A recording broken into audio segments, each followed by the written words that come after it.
নমস্কার, craving for ফুডে সবাইকে স্বাগত। ফিশ ফিঙ্গার, চিকেন ফিঙ্গার তো অনেক খেয়েছেন। আজকে আমি বেগুন দিয়ে বানাবো বেগুন ফিঙ্গার।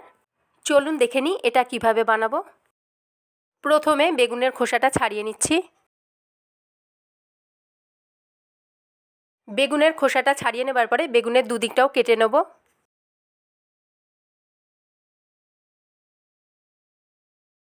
প্রথমে বেগুনের দুদিকটা হালকা করে একটু কেটে নিচ্ছি।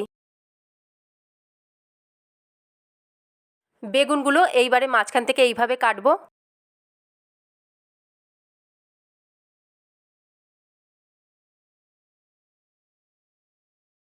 বেগুনগুলো মাঝখান থেকে এইভাবে চিড়ে নেবার পরে এখন লম্বা করে কেটে নিতে হবে।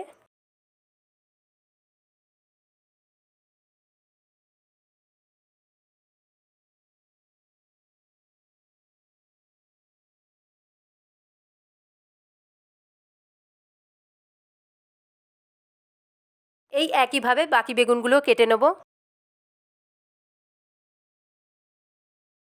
সব বেগুনগুলো কাটা হয়ে গেছে, এখন এগুলো ভালো করে ধুয়ে নিতে হবে।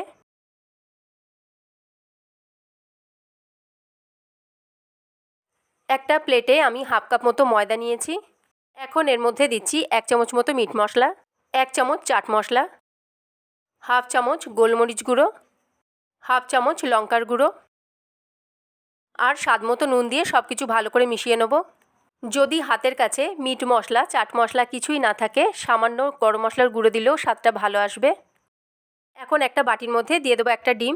এই ডিমের মধ্যে দিচ্ছি সামান্য নুন আর গোলমরিচ গুঁড়ো। এখন এটা খুব ভালো করে ফেটিয়ে নেব।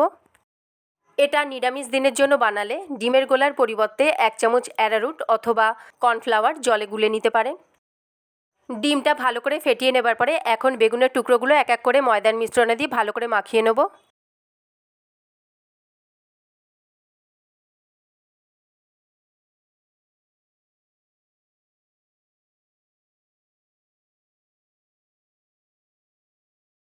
ময়দাটা বেগুনের গায়ে ভালো করে লাগিয়ে নেবার পরে এখন এটা ডিমের গোলায় ডুবিয়ে নেব।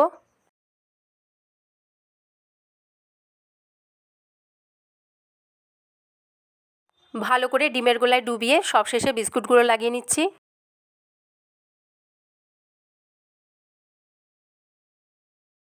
এইভাবে বাকি বেগুনগুলো রেডি করে নেব। কড়াইতে সাদা তেল গরম করে নিয়েছি, এখন এর মধ্যে এক এক করে রেডি করে রাখা বেগুনগুলো দিয়ে দেবো।